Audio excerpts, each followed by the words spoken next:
সকালে চা কিংবা কফি খেতে রান্নাঘরে গিয়ে দেখলেন তেড়ে আসছে তেলাপোকা। দিনের শুরুতেই যদি হয় এমন কাণ্ড, বাকি সময়টা খুব বেশি ভালো যাবে না বোধহয়।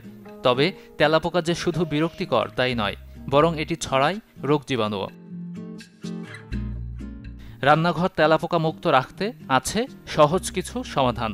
তেলাপোকা অন্যান্য পোকামাকড়ের মতো খাবার এবং আর্দ্রতার প্রতি আকৃষ্ট হয়। সুতরাং রান্নাঘর পরিষ্কার এবং শুষ্ক রাখলে মুক্তি মিলতে পারে তেলাপোকার উৎপাত থেকে। খেয়াল রাখুন রান্নাঘরে কোনো ছোট খোলা জায়গা বা গর্ত আছে কিনা, তাহলে তেলাপোকা সেখান থেকেই চলে আসতে পারে। তেলাপোকা দূরে রাখার একটি সহজ উপায় হলো প্রবেশের স্থানগুলোকে সিল করে দেয়া। ফল, শাকসবজি এবং পচনশীল জিনিস মেঝেতে ফেলে রাখবেন না। ময়লার ঝুড়িও তেলাপোকাকে আকৃষ্ট করতে পারে, তাই নিয়মিত আবর্জনা ফেলার বিষয়টি খেয়াল রাখুন। যদি রান্নাঘরে তেলাপোকার উৎপাত বেড়েই যায়, তাকগুলোতে রাখুন তেজপাতা।